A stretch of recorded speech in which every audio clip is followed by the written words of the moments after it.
Historical Society. I've been involved in museums for a very long time, and then I took a break, and now I'm back, so it's good to be back in museums. And again, really great to see everyone. So I want to start with a few questions here as we're talking about membership today. We're not actually talking about oxen, though I would love to talk about oxen, so if anyone wants to hit me up at lunch or anything, I can do that. We're talking about membership, and it's kind of the big, I don't know, what is it? It's the big issue, the big secret, the big challenge, the big $20 million question. So some questions here. How many of you have a membership, an annual membership fee of $10 or less? Anyone? Anyone? Good. Awesome. How about anyone here has an annual membership fee of $12? Anyone have a $12 membership fee? Two of you should be raising your hands, my board of directors. We do. And we'll talk about that. How about $20? $20 annual fee. Annual membership dues. $50. Awesome. There we go. Does anyone have a $120 annual fee? Annual membership fee. $120, like your general annual fee. We have a range. You have a range, so we'll talk about that. But you're kind of your general, if we're talking today, let's talk about kind of your general, where most of your members might fall within their memberships. And that's going to vary a lot, and I get that from museum to museum. How about this? How many of you have a lifetime membership? Okay. How many of you have a lifetime membership for $100? Anyone? I should have two board members raising their hands. There we go. Okay, come on. I'm going to throw you on the spot. And how many of you have a lifetime membership for $250? Anyone? Good. Okay. How about $1,000? Yeah? Anyone have a lifetime membership more than $1,000? All right. Good. And then how about this? I'm not going to ask you for the numbers, but how many of you know how many members you have that belong to your organization? How many of you know that number? Oh, so good. So good. I'm glad that so many hands went up there. So I think this is great for us to get started as we're thinking about membership today. And with these answers, I want us to be thoughtful about discussions that we may have later. Which may vary from person to person on what membership looks like, how important membership is, where we need to go with membership, who are our members and why we should value them, or maybe not value them.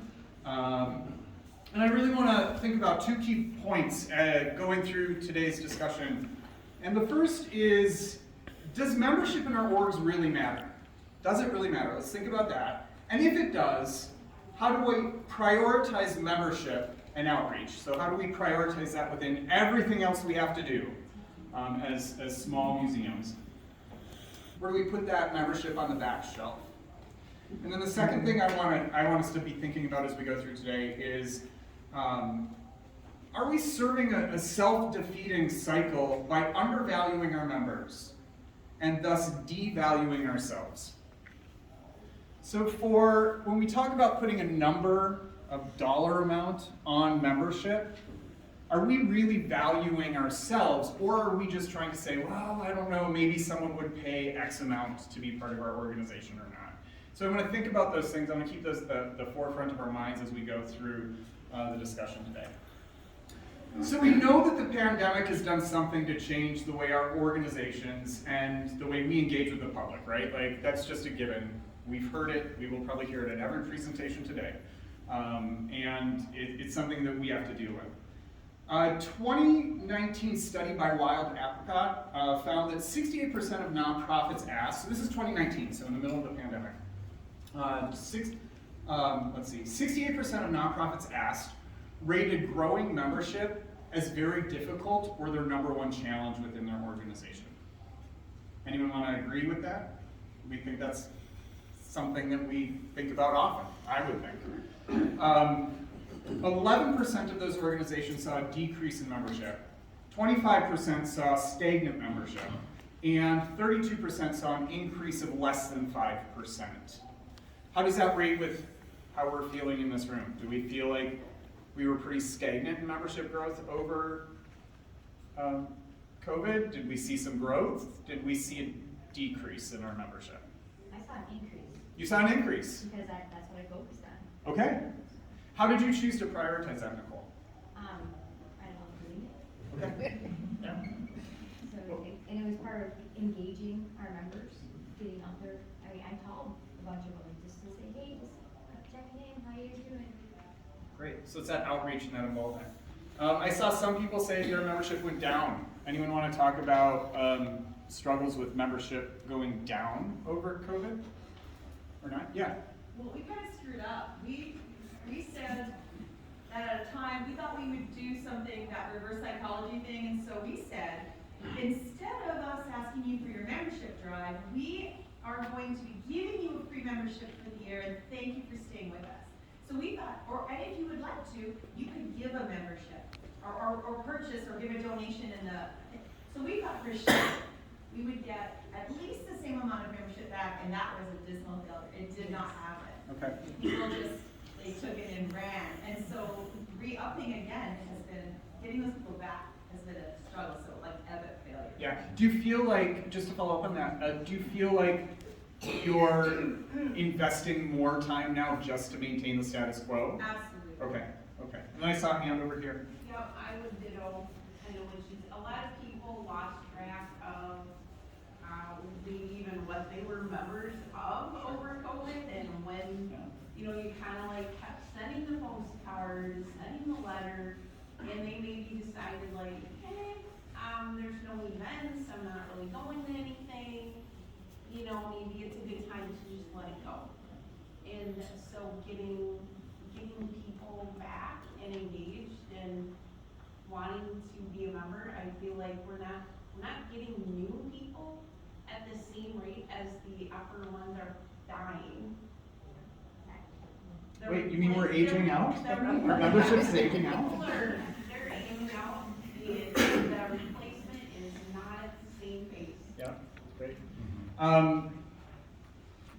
And so that's really interesting, and that's a great segue into where I'm going next with this. So when asked why these organizations felt their membership, the rationale, the reason behind declining membership or stagnant membership, the overwhelming response was, we can't connect to the younger population. We can't connect to the younger population. It was an overwhelming response, which in my mind is a little bit of a disconnect now, and I'll get to that. Because even before the pandemic, we were talking about connecting with a younger population. I mean, how many of you have uttered the phrase, how do we get the millennials involved? I mean, yeah. How many of you have talked about that or had serious conversations about, oh, the millennials getting them involved, right? That's a legitimate conversation that within nonprofits and within museums we have been having for 10 years now, almost a decade. And that's interesting because I am actually the oldest millennial you can be. And so I feel like we're still talking about this. How do we get millennials involved? How do we get millennials involved? And our answer before the pandemic was social media and technology, right? Well, what did we do during the pandemic? We embraced social media and technology. So where's the disconnect there? I think, you know, there's some thoughts that maybe need to now be fleshed out after we've had this trial and error of the pandemic put on us in re-engaging or engaging a younger audience. So a little bit about me. So as I said, I'm the oldest millennial you can be, and some of you know me for years and years in the museum field, but I did take a break and went to another museum or membership-based organization, the Grange. You know, a lot of you have heard me talk about the Grange in the past. And so for about 5 years, I went in and led the State Grange in Minnesota. And that's a membership-based organization. It was one of the oldest membership-based organizations in the country. And if we think about membership-based organizations and nonprofits and kind of what we do, tons and tons and tons of these community-based organizations come up after the Civil War. Our volunteer fire departments, our Granges, our Lions Clubs, our GARs, you know, all these organizations that really start coming up after the Civil War, and they serve a really great purpose. They are the community service organizations. They're the nonprofits of their day, right? And so they're serving these organizations. Well, if you want to be involved in your community and you want to get back to your community, you join one of these organizations and you give back. And that exists really, really well until Vietnam. And after Vietnam, we see this huge increase in true nonprofits, what we would consider, our nonprofit groups today. And that starts to shift the balance of organizations having memberships and organizations focusing on staff-driven missions. And so that's where we start to see these membership organizations and organizations like our museums start to really struggle with what is a member and how do we engage them and where does that go? So that's some of that history there. Now, when I was running the state range of Minnesota, I increased our membership by 320% in 2 years, or about 3 years, 2.5 years. Our average age when I came into that position of members was 72 years old. By the time I left, it was 41 years old. So we were able to engage millennials. We were able to do that. That brought our age down. It wasn't easy. It's not easy. It had to be a focus. It had to be a focus because we were literally looking, are we going to close our doors and die, or are we going to continue this 150-year-old organization? So those demographics, I think, can be really important as we look at membership and how we define who members are in different groups and that sort of thing. I want to share an anecdote with you. I went to the 150th National Convention of the National Grange, and there was an invitation-only panel, how do we engage millennials? Not one millennial was invited to be part of the audience, and the panel was 70 years old. And I had to beg as a millennial to be like, you need to let me into this, at least to be part of the audience here. And it showed a real disconnect of this understanding that we needed to do something, but maybe we weren't ready to engage in a different way with the groups we knew we needed to do something with. And I think that many of us can probably relate to that in some way in museums, whether that's an age group or a certain demographic within our community or a group of people that we want to reach out to, we know we should be reaching out to, but maybe we don't quite know how. So I think that was an interesting thing, and right now what I want to do is I want to share a video with you. Colleen Dillon Schneider is a arts and cultural professional, and she's got these great videos called Know Your Own Bone. They're like 3 or 4 minutes, so if any of you need some professional development for your board, these are great videos. She's got a ton of them on just kind of like insider statistics for nonprofits and stuff. So these are great things for you to throw up at a board meeting real quick to engage your board in discussion. So like our last session that some of us were at, I'm going to have to hold the microphone to the computer so you can hear it. I hope you can hear it, but we're going to try this and see if this works here. So this is this short video is what millennials want from membership in a cultural organization.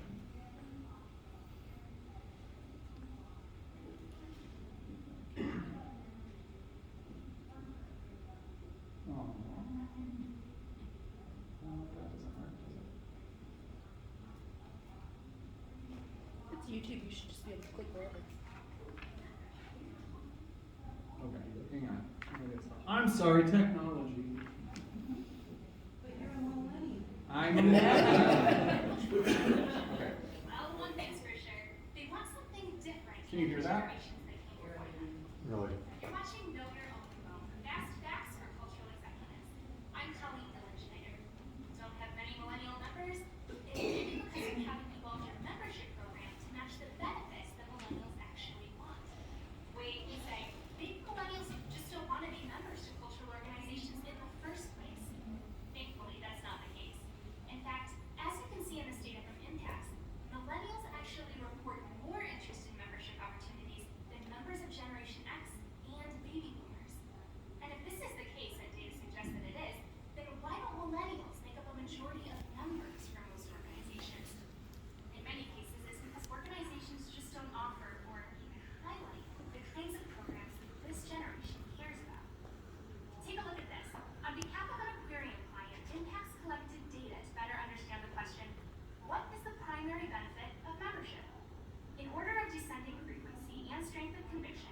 Individuals born in or before 1979 responded 1, free admission, 2, priority access, 3, members only function, 4, advanced notice of activities, and 5, member discounts. These benefits are pretty standard for most organizations, and for the most part, they're exactly what organizations highlight regarding membership programs. They're attraction-based benefits. But now let's look at the responses from the millennials. They said 1, free admission, no change there. 2, belonging to an organization. 3, supporting the organization. 4, supporting conservation. And 5, making a positive impact on the environment. These responses are more about connection and impact and less about purchasing access to special events. And we're seeing similar responses for all types of cultural organization clients, from art museums to symphonies. To this generation, your mission matters. And having the opportunity to be connected to that mission, that means something. And now you're in the know. Thanks so much for watching. For more information, click on the link and visit Know Your Own Book. Okay. How do we feel about that? Do we disagree? Do we agree? I see some really concerned looks out there. I don't know. I guess for me, you know, it is something that experience matters for me, right? And I would look at some of the perhaps younger faces in the room and ask, is it really experience and that engages us when we go to a cultural organization or a museum? Yeah, I don't need another water bottle with someone's logo on it. I don't need another tote bag. You know, the swag isn't driving me. However, swag does drive some older generations, and it's true. I mean, I think you look at, you know, a really physical, tangible benefit of a membership is important to an older generation. There is, what am I getting in return? What's that transaction? You know, for me, the transaction, and I don't know, I'll open it up on the floor now for anyone to talk about what drives your interest in being a member in an organization based on your generational, you know, category. Anyone want to talk about that? No one? I guess I go along with the supporting the organizations, because I have a lot of museums in my county, outside the Maryville County Historical Society. I'm a member of my organization, and I also am members, if they have membership of those organizations, because I want to support them. That's not what I want to get back from them, it's that I want to make sure that I'm in the know. You know, I get their newsletter, and then I know what's going on, and that's important. Anyone else want to? Yeah, Dustin. You know, I think for myself, like I've seen the shift now with having kids of when I do get a membership, like Nicole said, I'm supporting the organization, but at the same time, like, where can I take my kids? What is something that my kids enjoy or learn from? So I want to support them that way, but also have that access to be able to go there with them as many times as possible. Outside of that, it's like, you send me a newsletter, great. You send me an email, great. It's like, I just want to make sure that you're still around and doing the things that you do, so that way my kids can benefit from that, my family can benefit from that. Who else?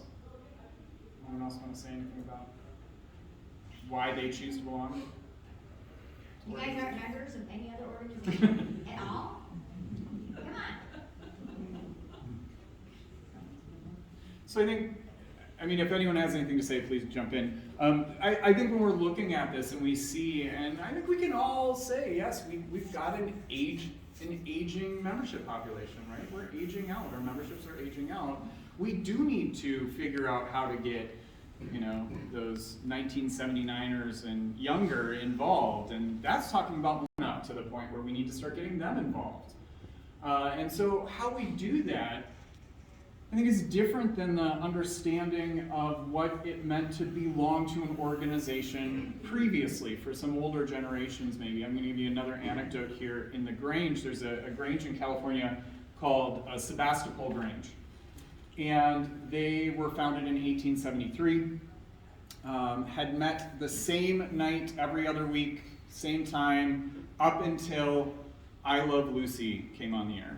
And I Love Lucy happened to air at the same time that they had their Grange meeting. And they saw this huge decline in people showing up to their meetings. instead of saying maybe we should change our time to meet the expectations of these people who are staying home to watch I Love Lucy, the Grange buckled down and said, no, we're not going to change. If they want to value us, they need to make it a point to be here. And in some ways, I think that anecdote speaks to where we need to meet our broader audiences and our broader demographics too. We have to understand that not everyone is going to value our organization the same way we value it. They're going to value it. I think we can provide that value for everyone, but they're going to prioritize it differently. So we have to figure out where they're prioritizing our museum. We obviously want everyone to prioritize it right up here, right? Like everyone. Like, why don't you? You know, as we scratch our heads sometimes, well, why aren't more people pounding at our doors and wanting to come see these cool things we do and talk about history and everything else? But their priority for supporting us might be down here. How do we figure out how to engage that?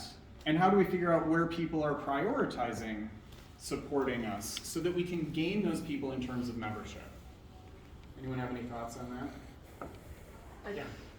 Yeah, well, I'm from Maple Grove Historical Society, and we've got older members that are pretty set in their ways of how the things should run. And I've been dealing with that since I got there. And my sons were talking about this too, and I says, one thing we're all missing is to meet the needs of the children. And one of the things is that we don't have in our museum too is like athletics, sports, football, baseball, basketball, the girls' swimming team, or whatever it is. We don't have no articles in the museum relating to that. One of the ways I thought we could present it though is the old and new, like grandpa and grandma. And here's dad and mom. How you can say, this is what they did, now this is what you're doing in school now, which creates some interest. 2 years ago we had the police department, we have a Maple Road stays, and we have the fire department, the police department, the K-9 units and all stuff in the parking lot too. And the girls actually went ballistic over it. We had a female cop driving an armored car with armored uniform on, standing in the parking lot to show off her prestige of being the only woman in the field for this.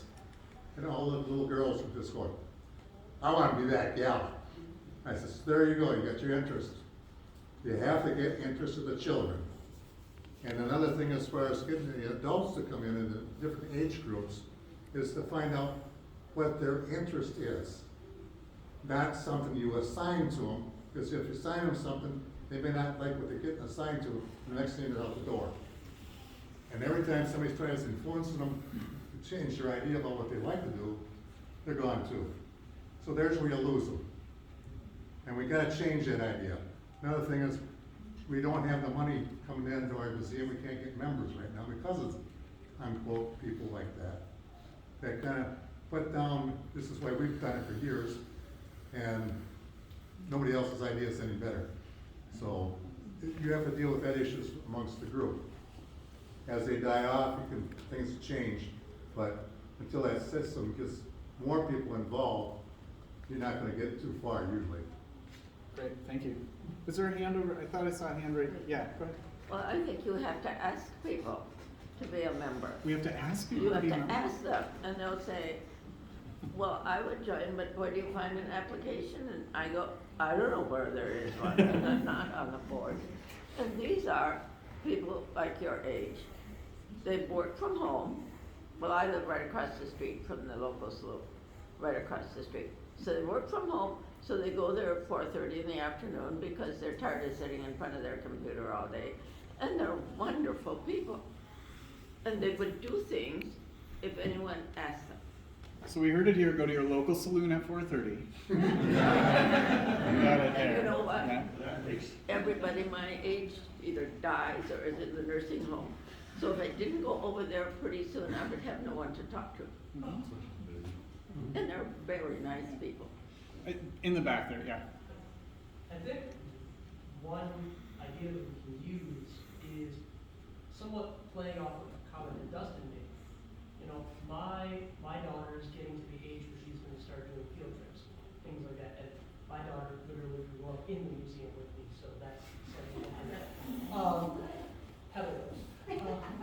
But, you know, a lot of times in Rice County, we have kids that come in, we get school tours all throughout April and May. Hundreds of kids come through. And every year during the fair, they come back with their parents and they make them stop at the museum. We came to check this out. I think there's an interesting sort of connection there where the kids are in the door. Here's your opportunity to have something that they then take back to mom and dad and connect. Hey, mom, dad, I really like this. Now, the parents want to get involved in some place, they know they can keep their kids, that their kids are interested in. And that works two ways because you're helping bring in your parents, which are probably millennial age now, but you're also getting them involved. You're getting two generations at once. It's not the perfect solution here, but it helps. I think that's interesting. When I worked with Minnesota Historical Society, I used to ask my colleagues, well, who's our, for field trips, who's our audience? Who's our audience here? And they said, well, the kids. No, that's their parents. That's the audience. The kids are the gateway to that, right? Like, that's the gateway. So I take your point. I think it's a great one. Yeah. Following up on that, when we did our kindergarten field trips, our curriculum is called Shaping History. So the kids come through the house with our shape expert who's dressed up kind of goofy. And she takes them through the house and they have to look for all the shapes in all the different rooms because they're learning about shapes. And then at the end we give a little sticker. It's just a simple address label sticker that says, I am a Mormon historic home shape expert. So we put that on every little kid's shirt before they go home. Like the parent or whoever the caregiver is at home is going to have to at least ask them about that sticker. And then we also send them home a sheet of paper about upcoming kids events, that are coming up. So we have a critter picnic planned this summer, and some other activities coming up. But that just kind of re-engages. The teachers are very happy to take something like that home just because they love the kids get out and get to experience an old house, And they have the best expressions. My favorites this year was when we had a bar set up from the night before from something and a kid walked by and said, that's a beer, that's my mom's favorite drink. And we had another little kid that said, this is the best beach trip I've ever been on. And it's like, well, how many have you done? But that's okay, that works. So alcohol not only works at the saloon, it works with your preschoolers too. So there's a connection here. We're figuring this out. Great. Thank you. I think that's awesome.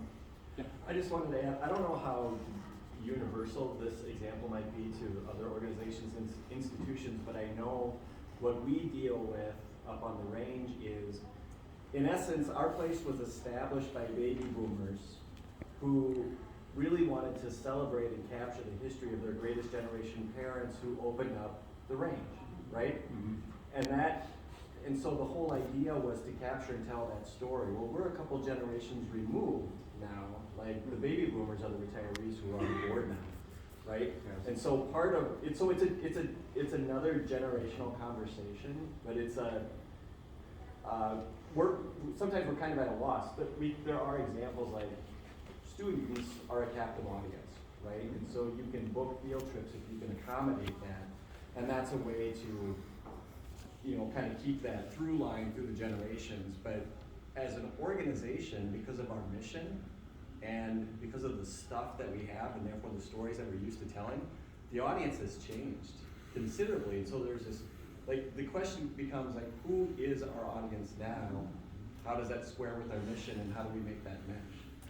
So to piggyback off that, how many of you have a clearly defined demographic that is your audience? And I mean clearly defined. Not everyone. Everyone is not our demographic, right? So for those of you that do any of you want to talk about that process or about why you find that valuable? Dustin? So what we've discovered at Glensheen over many years of trial and error is that our main demographic are the decision makers, which are women between the ages of 35 and 55. Those are the ones engaging with us on social media, and those are the ones that are going to our website and actually making purchasing decisions and deciding what the family is going to do.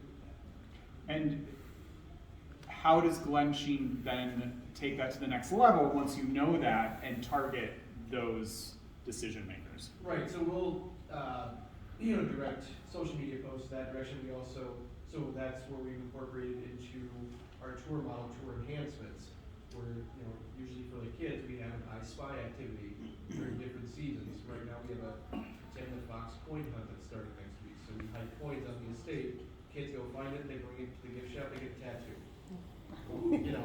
It's, little stuff like that we do that to pull in the families, but then also through some of our community free Wednesday night offerings, that's connecting with that also, like, hey, this would be fun just to get out of the house for a Wednesday night. There's a concert down in Glensheen, let's go watch that. The kids can run around and we can, enjoy drinking food and it's all there. So that's the sort of thing that we just kind of cater to that experience that people are looking for. Awesome. That's Oh, great.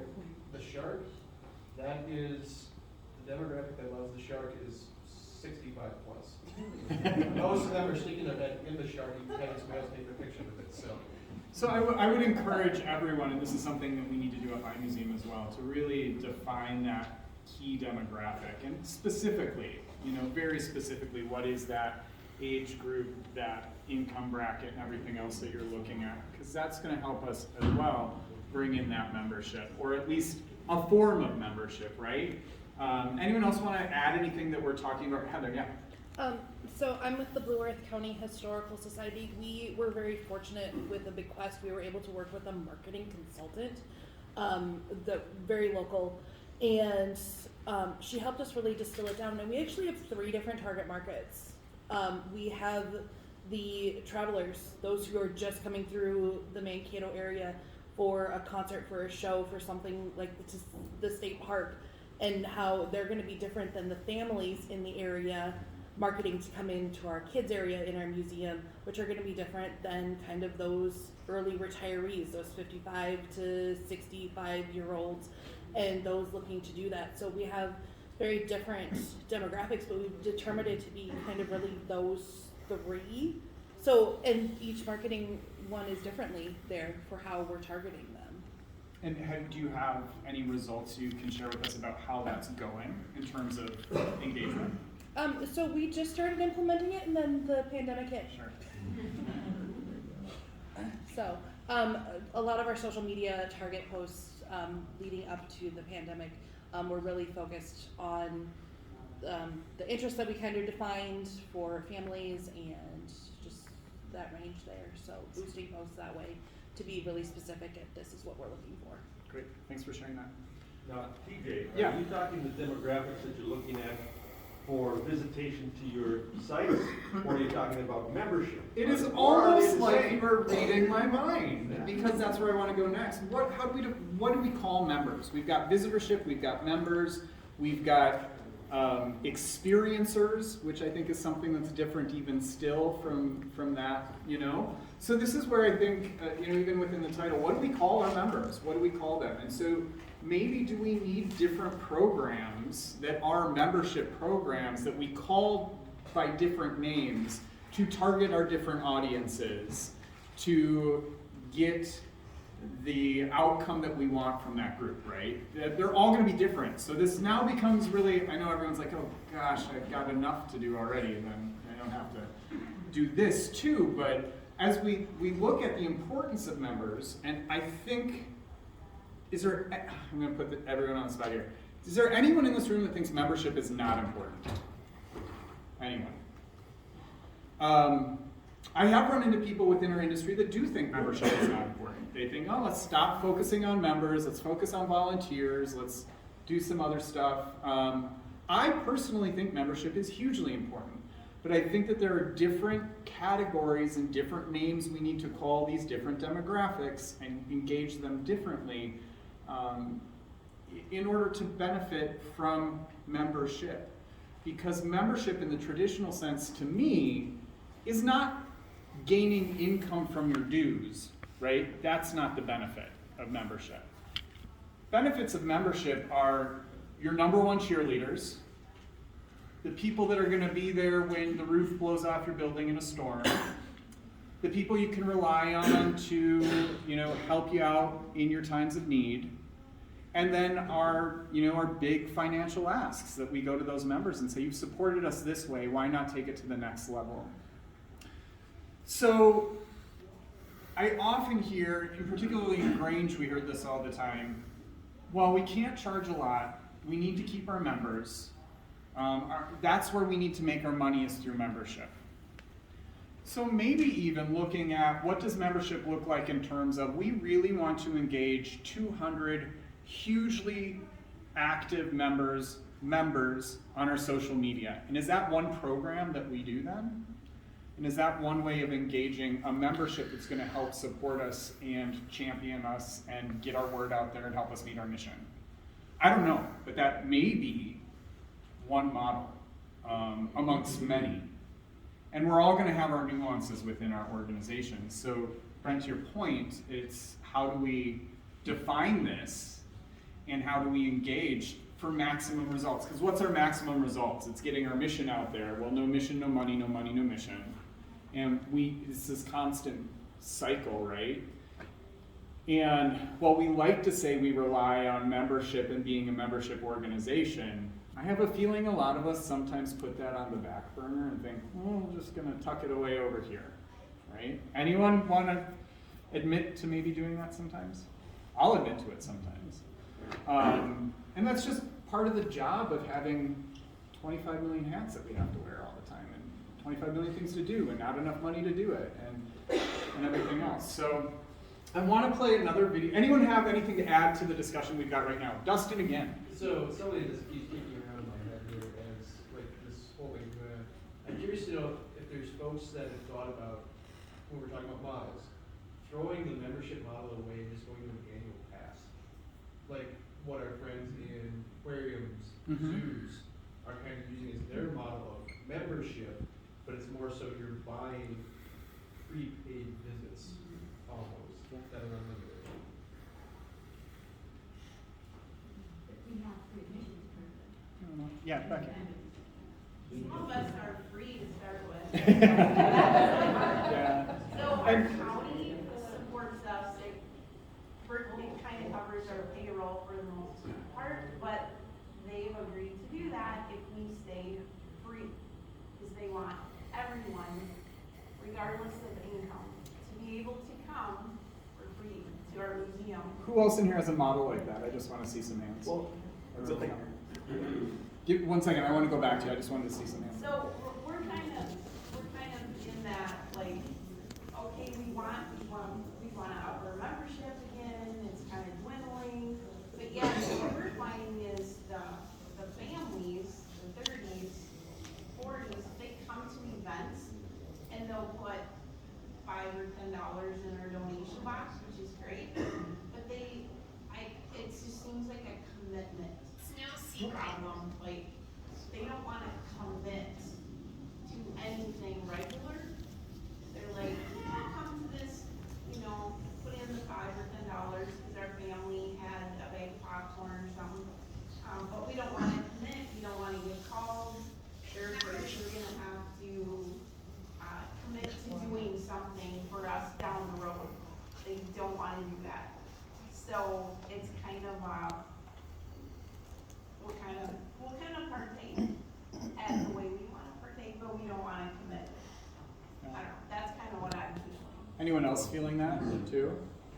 You got the one-timers who are like, we really love what you do, but don't engage me again, sort of thing. Yeah, Jennifer. Why should I be a member of your organization when you receive so much public funding? So much public funding you get down there in Lyon County. So much. We're already paying taxes, you're getting money from your county, from your city. Yeah. Yeah. I guess for me, like we don't have any admissions, so we're free to plug in, but, so when I try to become a membership, sometimes people are, well, what do I get? And so, it's like, well, I mean, if programs are free, the admission's free, like, you get a postcard and a newsletter, and you're supporting an institution, but yeah, but what else do I get? So. Can I ask you, is there a difference in the generation that responds that way? What do I get? Is there a difference? Do you notice? Honestly, the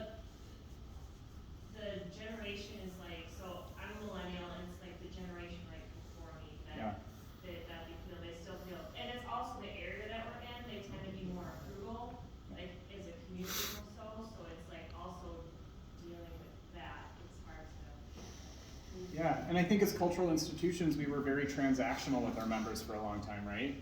It was, here's your, again, the swag stuff, right? Yeah. So on all of our membership information, and I make sure that it goes in pretty much every newsletter I send out, I put how your membership benefits us and how you benefit from your membership. So we list our missions. And I've never been asked like, well, why should we give you money if you get funding? Because we make it very well known that we work hard to support our missions, but then what they gain out of their membership are, we have like, every other month we have a member-only happy hour, so we do, open bar, desserts, Can I be a member? I know, I was just gonna say. We're seeing a real connection. Yeah, there's a theme here, right? And some people might say, well, gosh, how can you put on a spread like that when, for your members? Well, it's because we have members who pay a few thousand that don't come to anything. And we have members that pay maybe $40 that come to a lot of things. And then there's all those in between that we never hear from, but they keep sending their money, you know, so that's all we can afford. And we have picked up so many new members by having those member-only events, because they're telling their friends, they're like, come with me to the Hormel Home, because they have awesome happy hours and you can become a member. And so we picked up a lot of memberships that way. And I think I just want to, I'm gonna hit up here. I just want to piggyback off that and say I don't have the video, Colleen's video up, but she does have a video on how that breaks down the statistics of mission-based organizations that actually focus on their mission bring in more money than mission-based organizations that try to do, you know, we've got to, you know, do this crazy thing, this, you know, jumpy house for adults or whatever you want to do, crazy to try to get people there.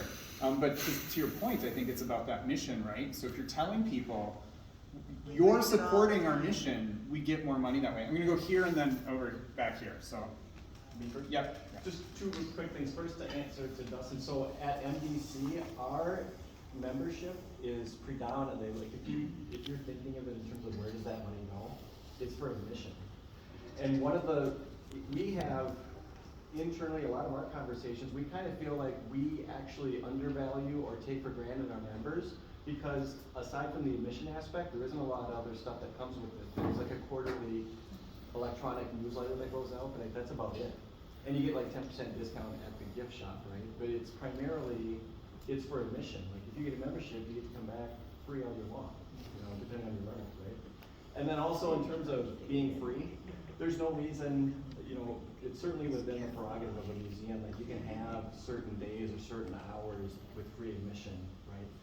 Because to come to NBC, generally, you have to pay admission, but every Thursday evening from like 5 to 9, it's free to anybody. Great, thank you. I don't think for local public history museums, membership is a cash cow. I think it comes back to that second point on what millennials are looking for, which is belonging and its identity. And it's shared identity of the people that want to engage with your museum, whether it's on social media, whether it's with happy hour parties, whether it's with mock trials like they do in other, it is getting people, and it's across the age spectrums, engaged in a like-minded social activity that brings them together. Awesome, well said, thank you. I think one thing that's also important when you're trying to build your membership is how often are you celebrating your successes? What I mean by that is, you got your big ones like, hey, I got a legacy grant, woo! But, you know, hey, we just got this massive donation, check it out. We show those sorts of things to people. And as they are coming in, you go, well, why do I want to be a member? Well, you're helping us do this. Your money isn't paying me. Your money is making sure that I can go get money to do these big things from other places. You're ensuring the organization survives, so that we can do the big things our missions for.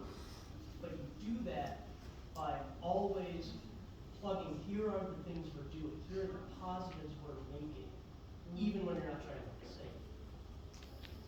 Great, thank you. I'm I'm going to share one more Colleen Dillon Schneider video, and I would encourage you to check her out too. Membership is important for generating revenue and engaging audiences at cultural organizations.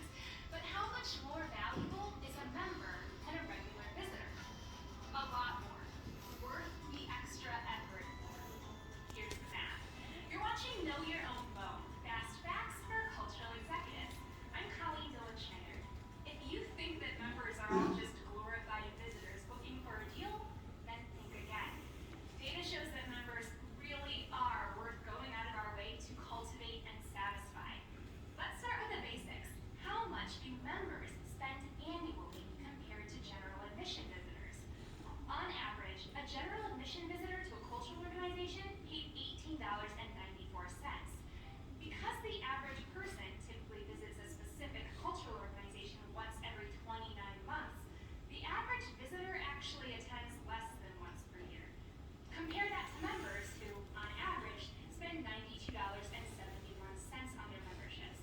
Members also spend a little more on food and retail than regular visitors each year. Unsurprisingly, members are more likely to make additional donations, even beyond their membership, than regular visitors. In a single year, a member is worth 4 times more than the average visitor.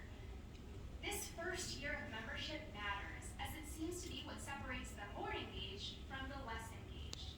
The 1-year retention rate for members is 49%, but the retention rate for members between 2 and 10 years averages 58%.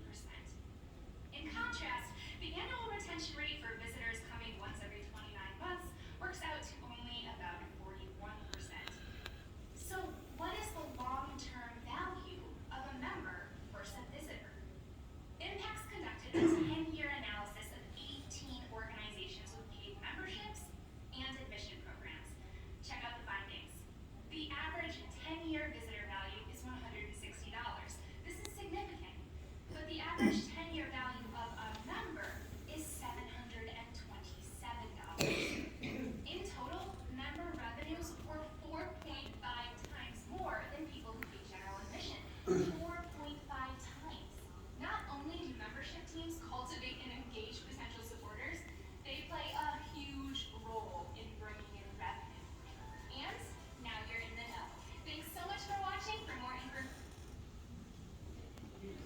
So I think getting back to this, you know, if we're going to tie everything together in a neat little package, which of course we're not going to do today, we're talking about engagement, and then we're talking about the revenue that comes from that, right? That's the big picture thing. The engagement is the immediate thing. And we've seen and we've all talked about, and I think we all can agree, I think we can all agree, that it's really engagement that's going to help us figure out the next wave of what membership looks like for our museums. And that engagement is different than the typical static museum of 20 years ago where you come and walk through an exhibit and that's your membership. How we redefine membership through engagement is going to be critical over the next 5 to 10 years, I think, for the survival of many of our small organizations. And I think that's something we really need to be thoughtful about. And we've seen, though, I mean, these last numbers show that those really engaged members are going to be our heavy dollar supporters down the road. So with that, I want to thank you all for coming today. I thought it was a great conversation. I hope people got stuff out of it. I hope you take some stuff away or sparked a new thought or what have you. And a shameless plug for my session tomorrow. Please come to the Controversy of Grandma's Bedroom. It's going to be great. So anyway, thank you all very much for coming today.